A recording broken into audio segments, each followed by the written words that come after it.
Good afternoon. Good afternoon, ladies and gentlemen. We kindly ask for your attention. Please take your seats. We're about to commence our ceremony.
Ladies and gentlemen, please take your seats.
Ladies and gentlemen, please take your seats. We're about to start our ceremony.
Dear guests, kindly take your seats.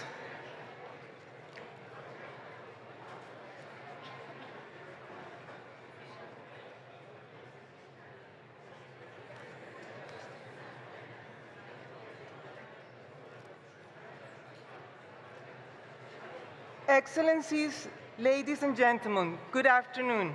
It is a pleasure to welcome you to this event. Please take your seats.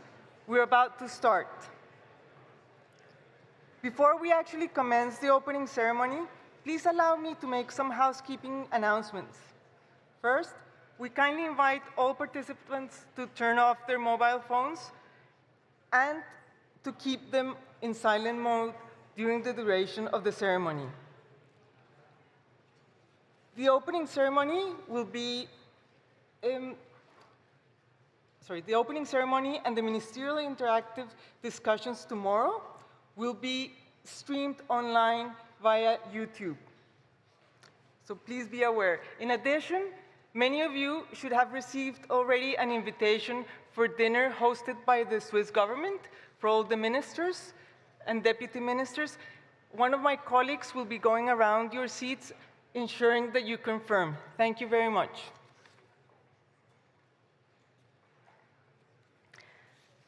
After the opening ceremony, there will be a photo, a group photo, and we will guide you to the location of the photos.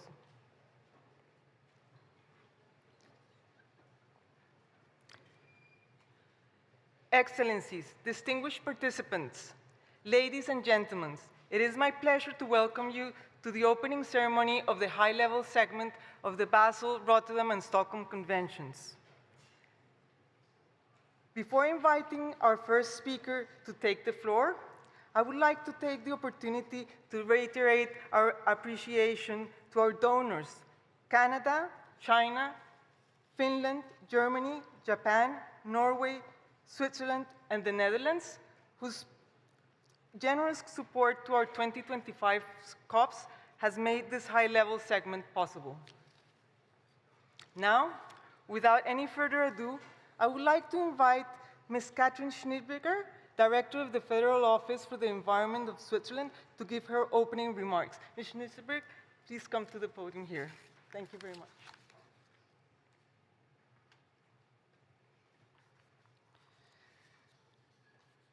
Madams and Mr. Presidents of the three conventions, Madam Executive Director of the United Nations Environment Programme, Madam Deputy Director General of the Food and Agriculture Organization, Mr. Executive Secretary, Excellencies, distinguished colleagues.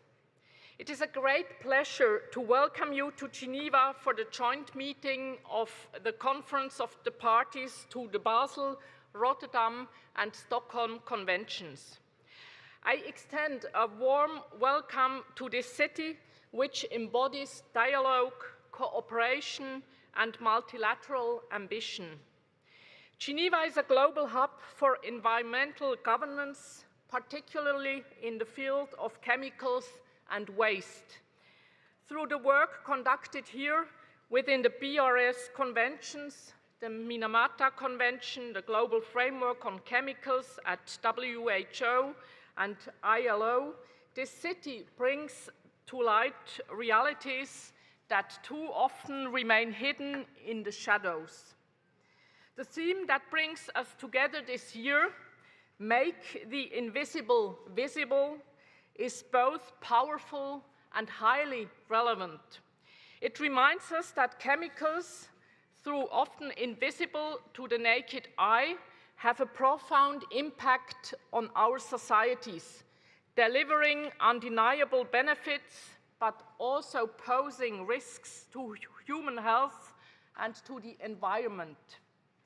This theme also invites us to look ahead, to make tomorrow's challenges visible, to recognize that pollution, hazardous waste, and persistent substances are not invisible externalities, but tangible realities that we must confront collectively. Since the last BRS COP in 2023, the global governance on chemicals and waste has taken important steps forward. The adoption of the Global Framework on Chemicals marked a major milestone. It provides all stakeholders with an ambitious roadmap. At the same time, the ongoing negotiations for a legally binding instrument on plastics, as well as the forthcoming Science Policy Panel on Chemicals and Waste, will further strengthen our common framework for action. In the face of interlinked environmental crises, pollution, climate change, and biodiversity loss, the Basel, Rotterdam, and Stockholm Conventions are more relevant than ever. They offer concrete tools to inform, to prevent, and to act. The synergies between the three conventions are a major asset. They allow us to coordinate our efforts, avoid duplication, and adopt an integral approach. Geneva plays a key role here, particularly by fostering dialogue between these conventions and the Minamata Convention. Moreover, the upcoming round of negotiations on the plastic instrument will also be held here later this summer. Yet we must also acknowledge that multilateralism is facing challenges. Geopolitical tensions and financial crises can, at times, weaken our ability to act collectively. That is why this conference and this high-level segment in particular are also valuable opportunities to reinforce international dialogue, a space where exchange and trust prevail. Excellencies, dear colleagues, making the invisible visible also means shedding light on our achievements, our commitments, and the tremendous potential of multilateralism. Together, we have already demonstrated that collective action can deliver results. Let us continue to make these conventions living, ambitious, and forward-looking instruments. In the coming days, we have the opportunity to do just that by listing under the conventions the substances that warrant it and by strengthening key mechanisms of the conventions, particularly the PIC procedure under the Basel Convention, for which several important improvement measures have been proposed. A successful BRS COP will also send a positive signal to the plastic negotiation. The INC 5.2 meeting in Geneva presents a critical opportunity for the international community to finalize the legally binding agreement to address plastic pollution across the entire life cycle. Agreeing ambitious global rules during INC 5.2 will be essential to mitigate the environmental, social, and economic threats posed by plastic pollution. In this context, the BRS conventions have a role to play, and the existing expertise and structure in Geneva is significant. I wish us all fruitful discussions, a spirit of openness, and a conference that raises to the scale of the challenges and the hopes that bring us all together. Thank you very much for your attention. Thanks a lot.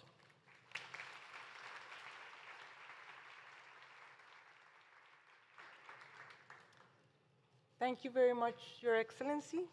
I would now like to invite Ms. Inger Anderson, United Nations Undersecretary and Executive Director of the United Nations Environment Programme, to give her opening remarks. Ms. Anderson, you have the floor.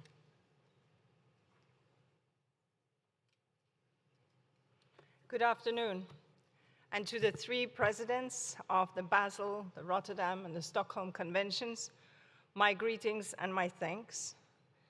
To ministers and ambassadors and delegates here present, thank you for being here, and my greetings.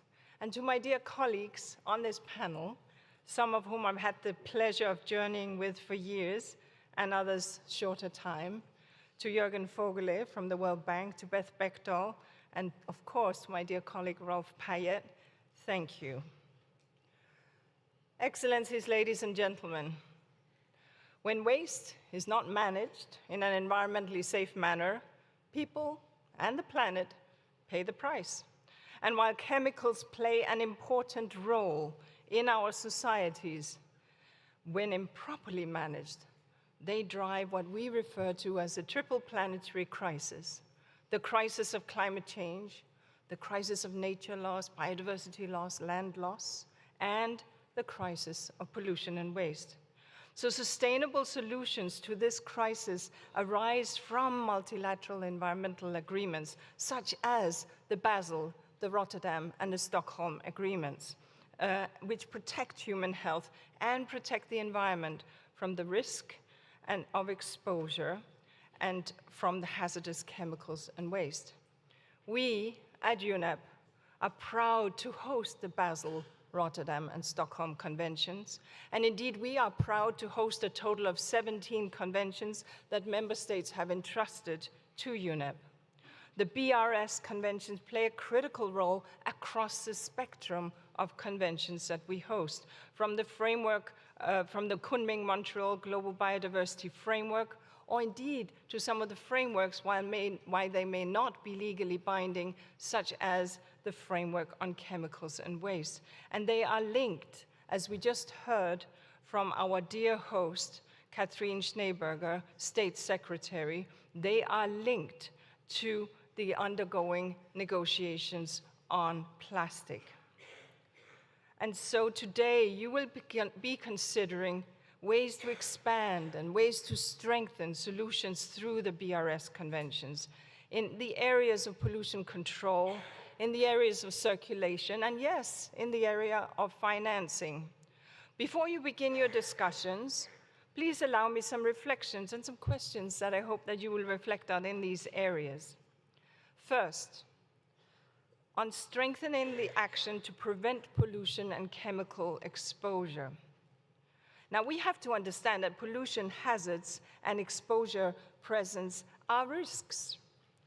Persistent organic pollutants, for example, accumulate in living organisms, which means higher health risks such as cancer, endocrine disruption, and birth defects. And that does impose a heavy burden on healthcare systems.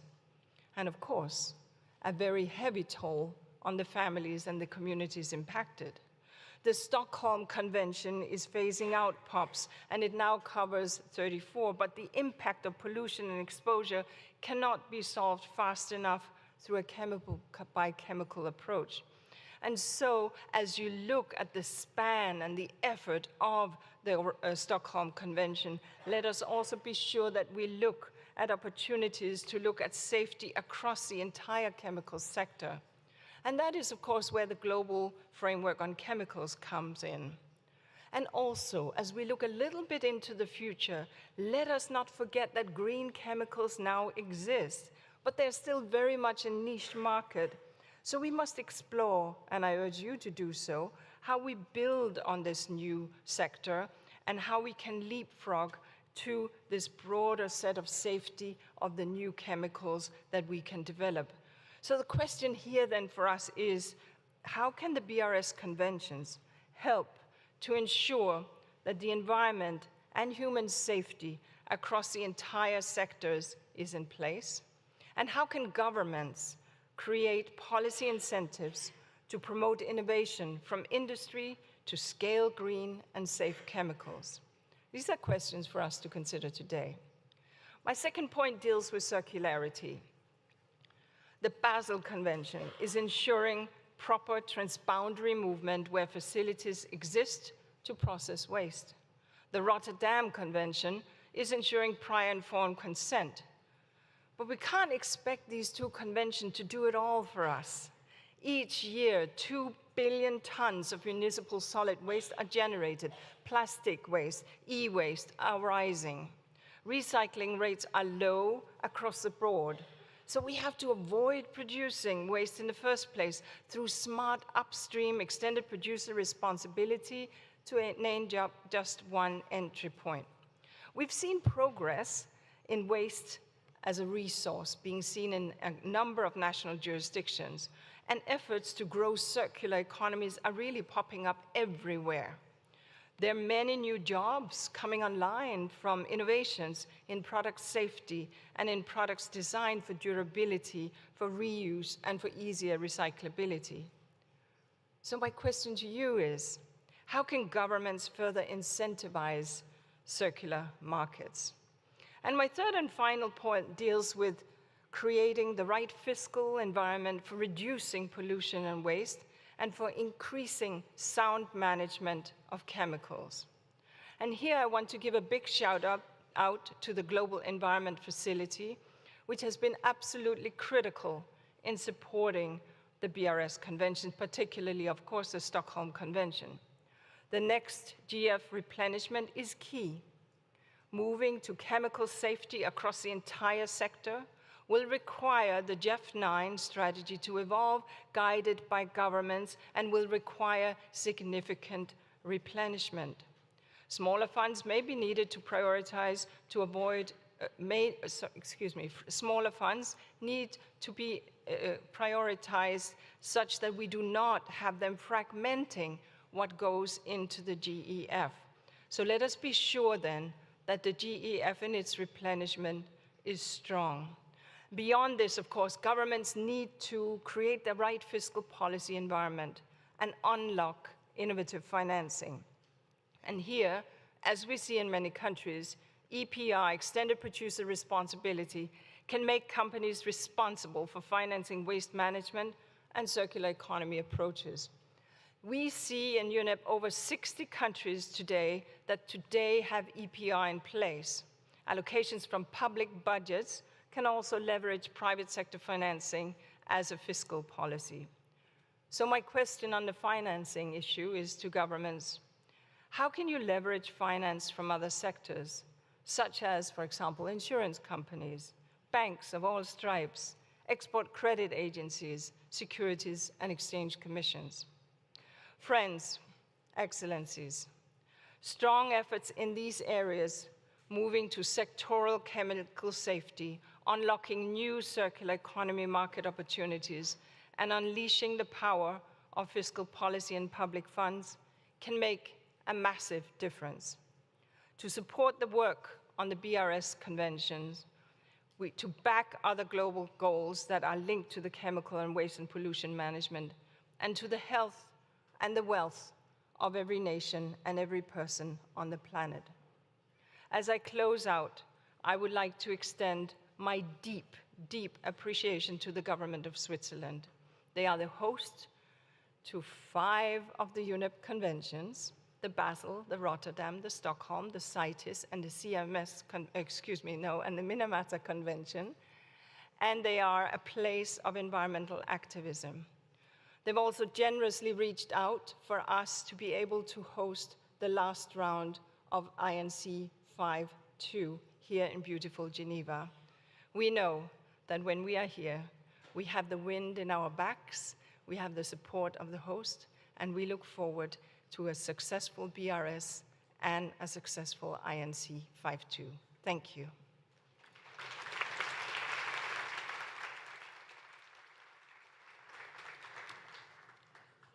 Thank you very much, Ms. Anderson.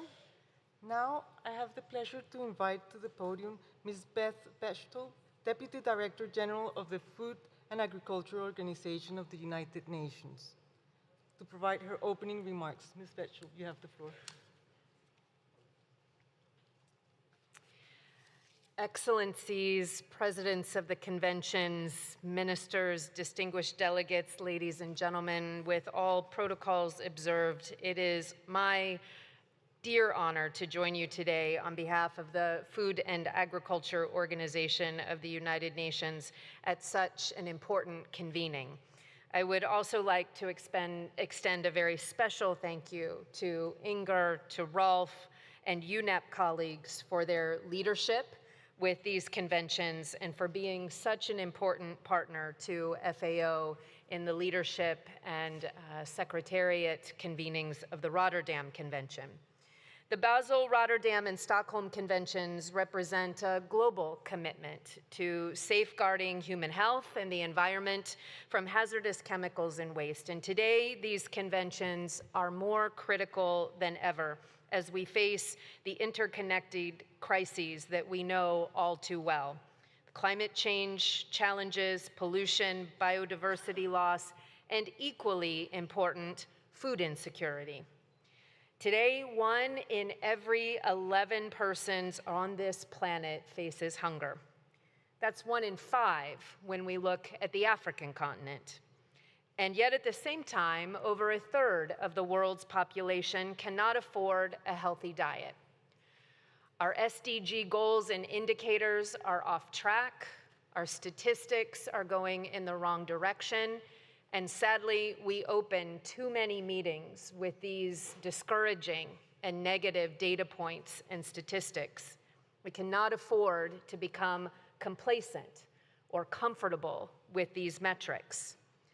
From FAO's perspective, agriculture lies both at the heart of the challenge, but critically plays an important role in creating the solutions for these challenges. It is a sector impacted by the crises, but offers tremendous potential for innovative and policy and data-driven solutions to solve them. Its transformation, in fact, the transformation of agri-food systems is essential to achieving the goals of these very conventions. So we commend the progress that has been made under the BRS conventions, particularly in promoting transparency, sound chemicals management, and the phasing out of some of the most harmful substances that have been used in decades in agricultural production. But significant challenges remain, especially in agriculture. Highly hazardous pesticides, poor waste management, and chemical pollution undermine the sustainability of agri-food systems. They threaten biodiversity, and they ultimately endanger the lives of so many people living in rural situations and communities. The improper use of pesticides with evidence that as much as 80% of agricultural soils here in Europe contain pesticide residues, simply highlights the need for action to protect soil health and also critical ecosystems. At FAO, we are deeply committed to ensuring that productivity gains in crops, livestock, fisheries, and forestry do not come at the cost of human health and environment. A more with less approach is what's needed to produce more food, critically needed in these challenging times, while at the same time using fewer resources and chemicals. This is a principle, seemingly simple, but incredibly complex, that guides our organization's efforts to help countries transform their agri-food systems sustainably. And it's very positive that through innovation and collaboration, we are making headway. Innovative solutions in some parts of the world are already making a difference. For example, in Pakistan, FAO is helping turn banana crop residues into sustainable bio-based textiles, advancing a circular economy, tackling water pollution, given that the textile production itself accounts for 20% of global clean water contamination.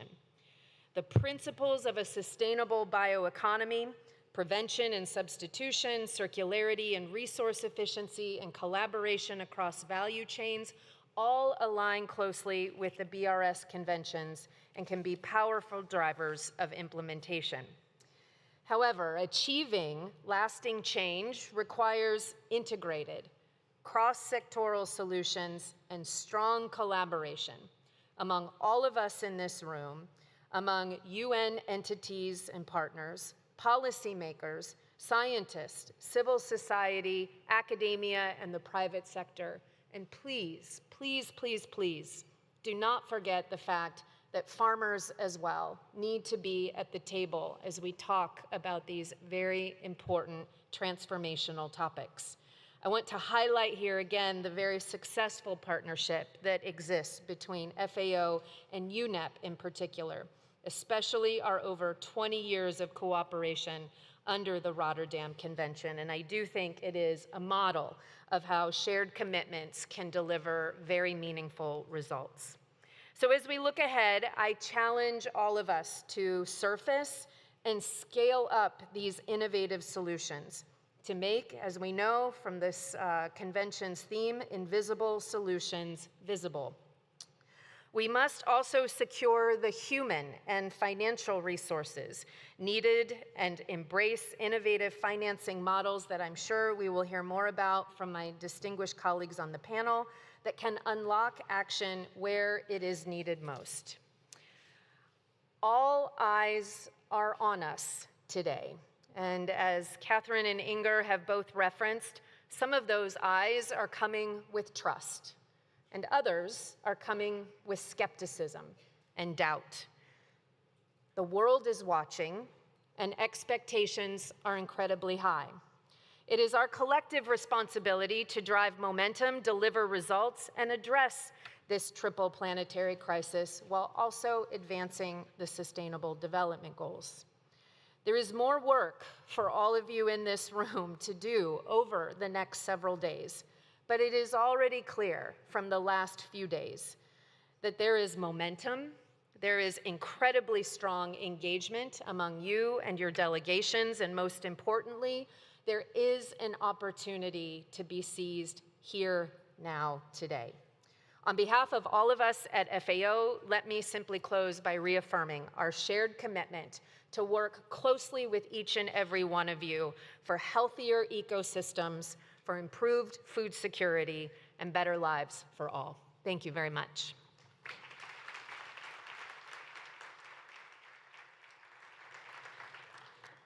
Thank you very much, Ms. Bechtel. I would now like to invite Mr. Hamad Shamimi, President of the 12th meeting of the Conference of the Parties to the Rotterdam Convention, to deliver opening remarks on behalf of the Presidents of the Conferences of the Parties to the Basel, Rotterdam, and Stockholm Conventions. Mr. Shamimi, you have the floor.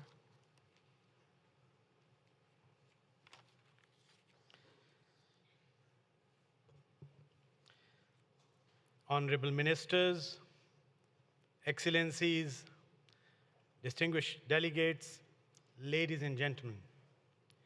It is indeed an honor to welcome you all to the high-level segment of the 2025 meetings of the conferences of the parties to the Basel, Rotterdam, and Stockholm conventions.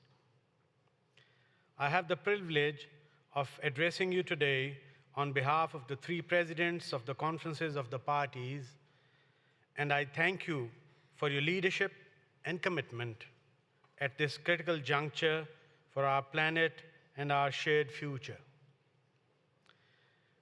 This event takes place at a time of growing global awareness of the interconnected crises of climate change, pollution, and biodiversity loss. At the heart of these challenges lies the unsustainable production and use of hazardous chemical wastes, affecting not only our environment, but the health of people, especially among the most vulnerable populations. This is why the theme of this year's meetings, Make Visible the Invisible, Sound Management of Chemicals and Wastes, and the sub-themes that we will be exchanging views on at this high-level segment: pollution, circularity, and means of implementation are not only relevant, but also timely. They speak to the need for a transformative shift in how we produce, use, and manage chemicals and waste throughout their life cycle. The Basel, Rotterdam, and Stockholm conventions are essential, global, legally binding instruments to address pollution at its source and to drive individual and collective efforts towards circularity. But for them to succeed, implementation must be strengthened. This means having comprehensive legal frameworks, access to scientific information and expertise, and robust enforcement mechanisms. We must work together to strengthen national capacities and ensure that technical and financial assistance reaches those countries that need it the most. Distinguished delegates, as ministers and senior officials, you are the stewards of this global effort. The messages you convey and the partnerships you forge here will help chart a more sustainable path forward. Let us seize this opportunity not only to reaffirm our commitment to the conventions, but to accelerate real action on the ground and send a strong signal to the world that we are ready to act together, and that pollution prevention, circularity, and implementation are not isolated goals, but shared pillars of a sustainable future. Thank you for your dedication and leadership. My fellow presidents and I look forward to fruitful and inspiring discussions at this high-level segment. Thank you.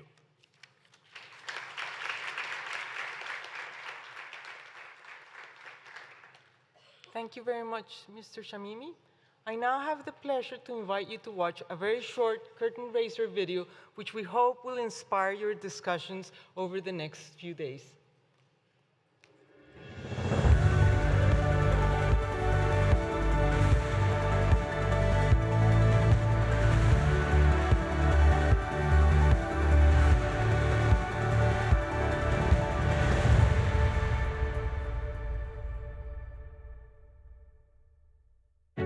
Hazardous chemicals and wastes are all around us, but so are the solutions. The Basel, Rotterdam, and Stockholm Conventions are powerful examples of how international cooperation can progress our shared objectives and serve as a model for our future protection of the planet. Today, we renew political commitment. Today, we recognize our progress and we raise ambition. Today, we make visible the invisible. We are here to work, we are committed, and we want changes to take place.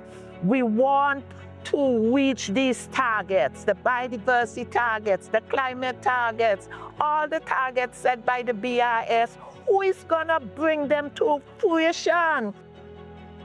It is vitally important to form partnerships, especially since we know that governments alone cannot solve environmental problems. They need to partner with academia, with the private sector who has the resources in order to mobilize innovation, new products, new approaches, new technologies, and so on. And of course with civil society, because they are in connection with the people. They work on the ground. This is why it's important that we gather here together from different organizations and institutions that are talking about the importance of taking into account sound management of chemicals. What regulations are in place that eventually find themselves in legislation, in policy at the country level? Because even though we can be speaking at this global, very high level segment, the ultimate decision is also made at a national and sovereign level. By leveraging synergies and by explaining that work on pollution is work also on protecting biodiversity and on saving our climate, we can move forward. But then beyond this sort of, conceptual discussion, the real question is, where do these synergies have to happen? All of the global environmental problems are tied together. I mean, the loss of biodiversity, climate change, and pollution are all intertwined because they are the effects of an unsustainable global pattern of consumption and production. So we got a systemic problem. To that systemic problem, we need to have a systemic approach to solve it. We need to make waste visible at the very beginning of its creation and even before it is created.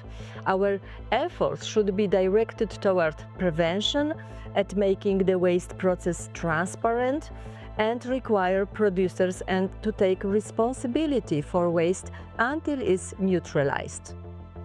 Do people know that when you take your clothes to dry cleaners, it's more likely going to be soaked in highly hazardous chemicals that are carcinogenic?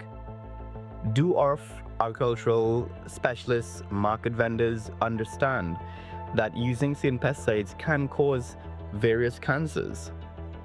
Do we understand the harmful impacts of plastics and how it impacts our biodiversity, human health, and environmental health?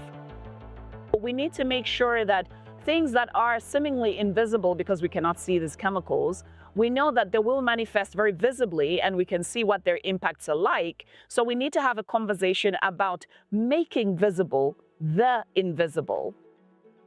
We can safeguard our shared future for people and the planet by reducing pollution and promoting sustainable consumption and production, by making the transition to circular economy approaches, and by enhancing the implementation of the conventions with technical and financial capacity.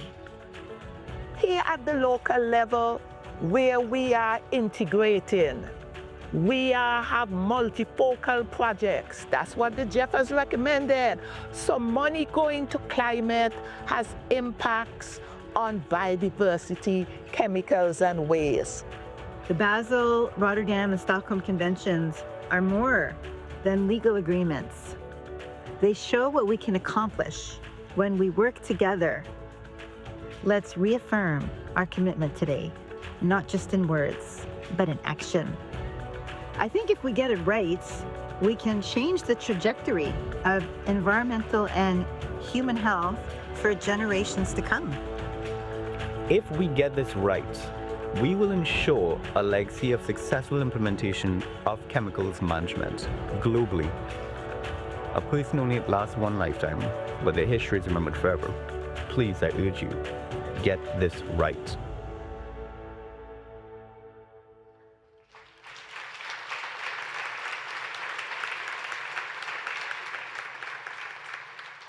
Thank you. I now have the pleasure to invite our keynote speaker, Mr. Jürgen Vogel, President for Sustainable Development at the World Bank. You have the floor. Thank you. And let's get this right. Can we get another round of applause for those who made that movie? I think it was terrific. Excellencies, ladies and gentlemen, dear friends on the panel and in the audience, a great pleasure for me to be here on behalf of the World Bank to assure you and reassure you of our continued and growing commitment to this agenda. This really matters. It matters for our ecosystem, it matters for our economies, it matters for the people. Pollution is having a dramatic impact around the world, and I think the video showed it very clearly that there are massive problems, but that there are also practical solutions. And I think all of you come together.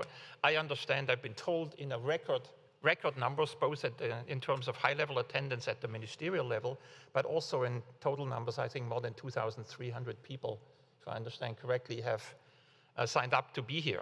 So it is in your hands to move this agenda forward. It's urgent, and it is very important that we walk away before the end of the week with further action and further progress. I've been asked to stick to the script, which I normally don't like to do, but for interpretation reasons, so I'll go through a few of the bullet points that from our perspective at the World Bank matter and where we can hopefully make a contribution.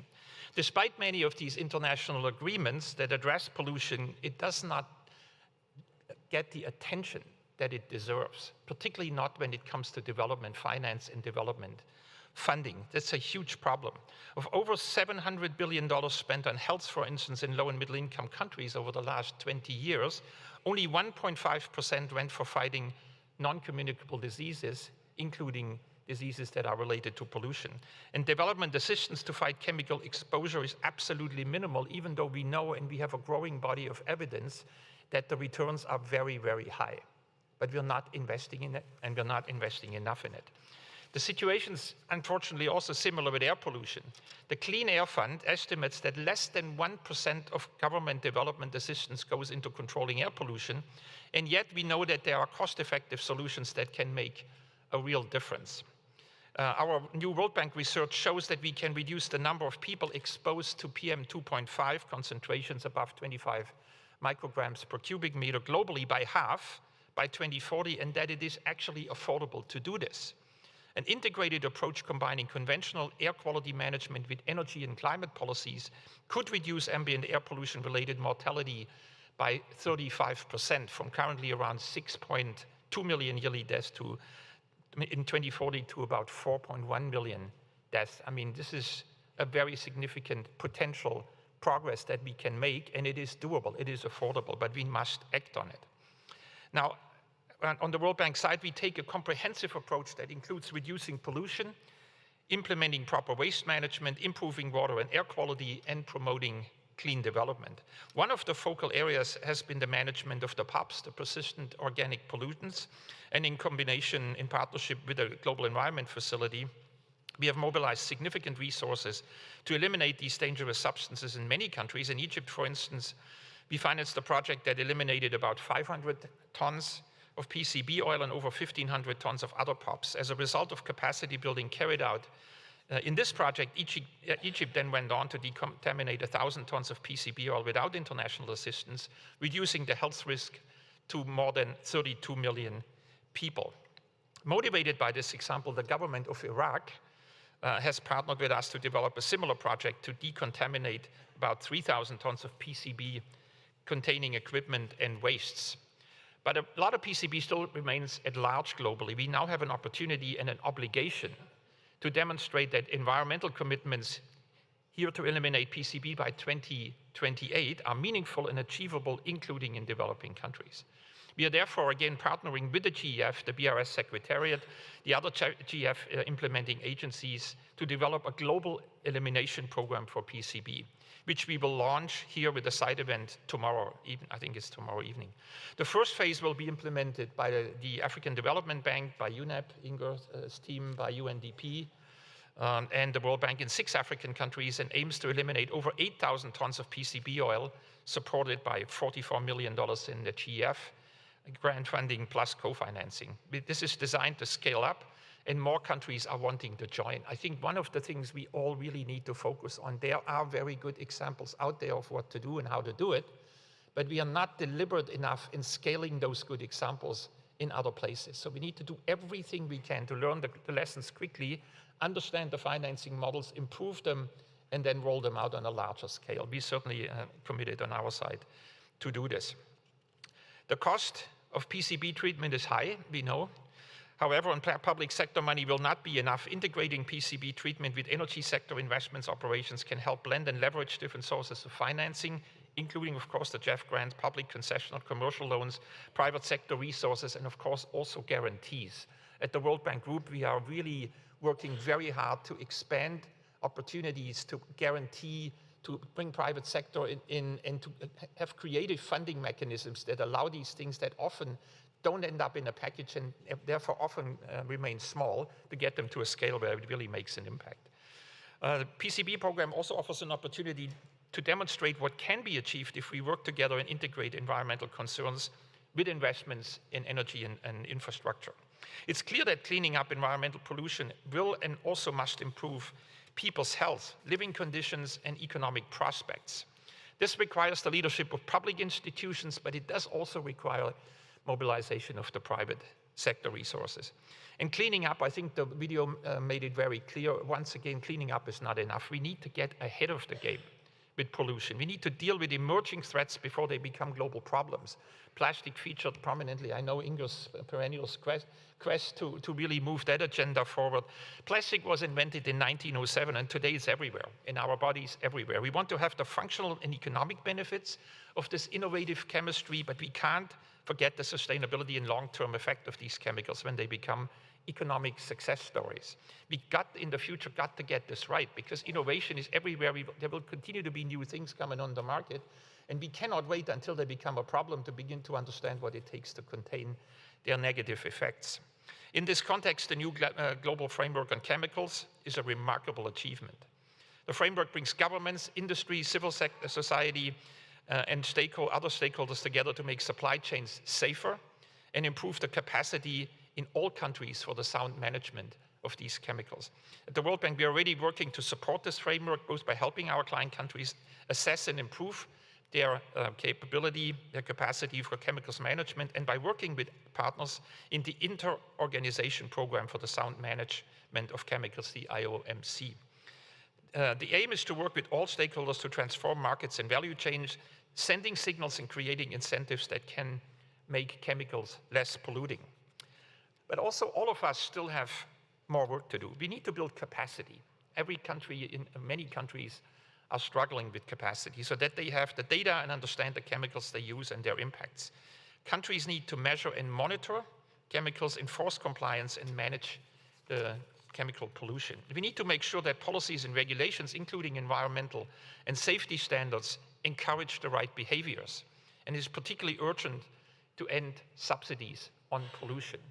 This is a topic at the World Bank we've paid a lot of attention to recently and will continue to double down on. Unfortunately, there are worldwide, globally, too many subsidies that are detrimental for the environment, for people's health, for climate, and everything, and biodiversity, and everything we care about. This is not only fossil fuel subsidies, it's agriculture subsidies, it's fisheries subsidies, and it's subsidies to support things without fully understanding or without fully taking into account what the negative consequences are.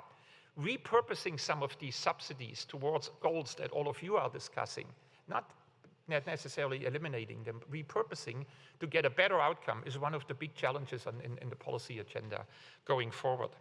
So let me emphasize again, at the bank, we are committed to scaling up our efforts, leveraging our investments, not a dollar in, dollar out. We try to leverage, we issue bonds, we go to the market, we try to multiply the few dollars that are available in that space to the maximum extent we can. Dealing with legacy pollution such as PCB is urgent, and strengthening management systems, particularly in countries with low capacity, is key. I hope that all of us can continue investing in management, because collective efforts are crucial in this space. None of us can do this alone for the future well-being for our planet and our people. Thank you.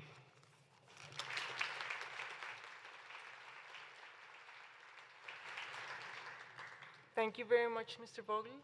I would now like to invite Mr. Rolf Payet, our Executive Secretary for the Basel, Rotterdam, and Stockholm Conventions, to give a short introduction to the theme of our COPs. Thank you very much, Maria Christina. Honorable Ministers, Excellencies, distinguished delegates. In 2022, we packed our bags and we went to Stockholm. And we brought the HLS, the high-level segment, to celebrate the Stockholm Plus 50. And let me remind you that the Stockholm Plus 50 came about because of the growing amount of pollution and its impact on human development. And here we are today, talking about this very important crisis that we have before us.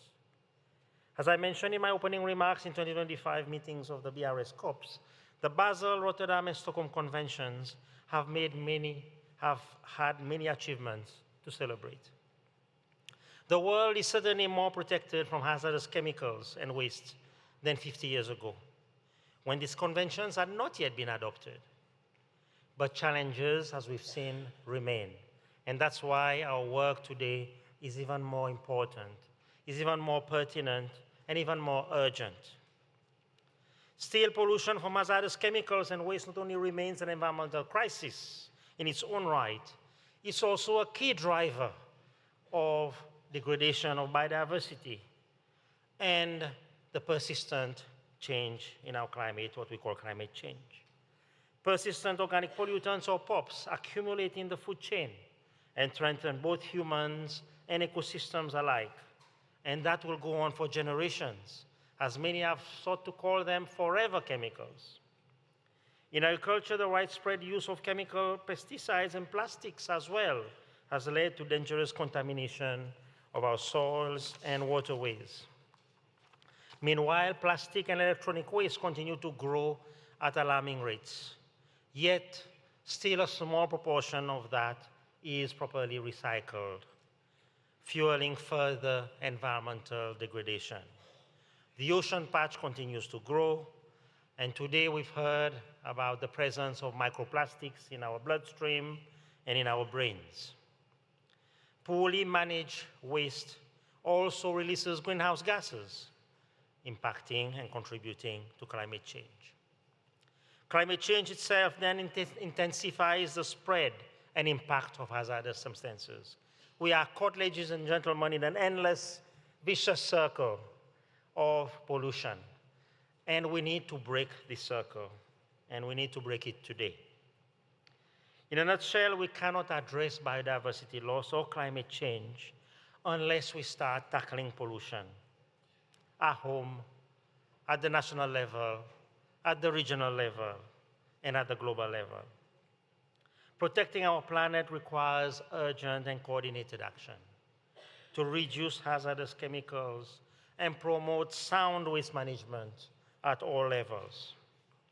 Hence, our proposal, dear ministers, is for us to discuss this afternoon and tomorrow morning how we can make those issues more visible and ensure that we can unpack the linkages and also understand the root causes and, at the end of the day, look for solutions, learn from each other, exchange from each other, and also leverage existing financial mechanisms that we have. Resources are limited in every sector. Even when we're negotiating the government budget, we know we have to fight and argue for the different, for health, for education, and so on. At the global level as well, resources is even more limited. But we need to see how together we can multiply those resources and ensure that they are impactful and bring changes at the local level in the front lines, where we have children, we have young people, we have mothers, we have the elderly who are most exposed today to those chemicals. So, our first roundtable is on pollution. And I hope I've given you the background for us to discuss. The second sub-theme is on circularity. It is definitely getting ahead of the game. When I meet with colleagues, I'm already saying, we are now talking about the energy transition. We are purchasing all of us electric cars. We feel good because we are contributing to reducing the climate emissions. But what's going to happen with those lithium batteries when we are done with them? What's going to happen with those cars that are so green today in 10 years or 5 years' time? We need to start thinking now about how we're going to protect the future from the products that we are designing today. We are making huge investments in artificial intelligence. All this computing power, how are we going to recycle them, recover the resources from them? How are we going to make them more energy efficient? Progress in the 21st century has to be combined with this life cycle or circular approach. And the Basel Convention has been, in fact, a leader in this because it promotes the prevention, because pollution costs, minimization, because efficiency gains, and of course, the sound management of hazardous and other waste reduces the cost of health treatment, the cost to the economy. And in fact, on the other hand, it also supports a system where waste becomes a resource, creating wealth, creating jobs, creating opportunities. So we are speaking the same language. The Rotterdam Convention also ensures the safe trade of hazardous chemicals through informed consent, so that we can ensure that the chemicals that we use, the people that are using them have adequate protection, that we use the right formulations, that we minimize leakages into the environment, and as a result, address food security. The third table and sub-theme is going to talk about means of implementation. I've alluded to this earlier in my introduction, but at the end of the day, it remains core to how we do it. And I think it's very important that we don't only focus on the money, because the money is only part of the solution. Because without the political commitment, without the capacity, without the technology, and without building systems that last, the resources will run out, and the project will run out, and then we'll look for another project. So in thinking about means of implementation, let us think about setting up systems that bring about this change and bring about this aspect of circularity, creating new opportunities, and looking at how we can transform our civilization into one which is sustainable, which footprint on the planet is effectively reduced, decoupling, as I said, the economy from pollution. So we must strengthen our traditional support mechanisms. We must move away from just thinking about public sources. Already public sources are under a lot of pressure. Governments are facing a lot of pressure to improve infrastructure, to meet certain urgent needs. We need to work with the private sector.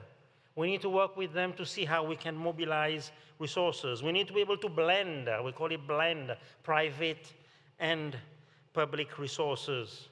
We need to see how we can de-risk the investments, because investments in the waste and chemical sector are highly risky.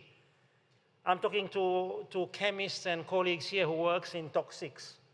We have to have special arrangements for destruction of those toxic chemicals. So they come with a lot of risk.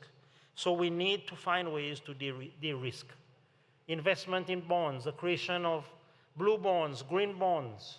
I will not even mention brown bonds because this is going in the negative way, in the positive way.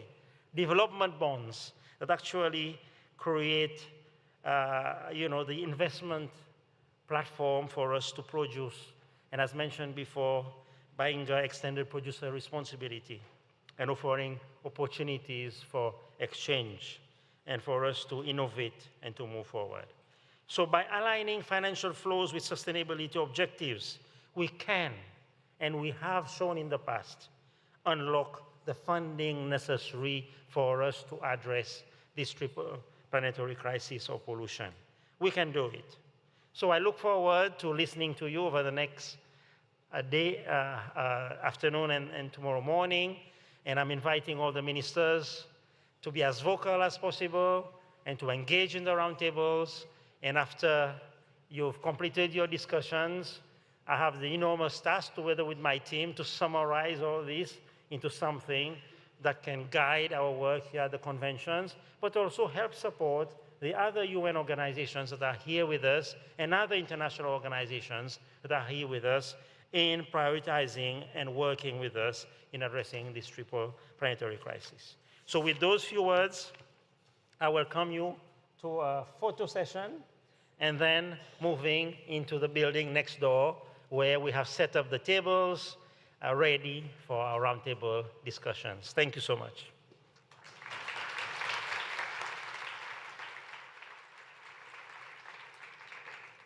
Thank you, Rolf.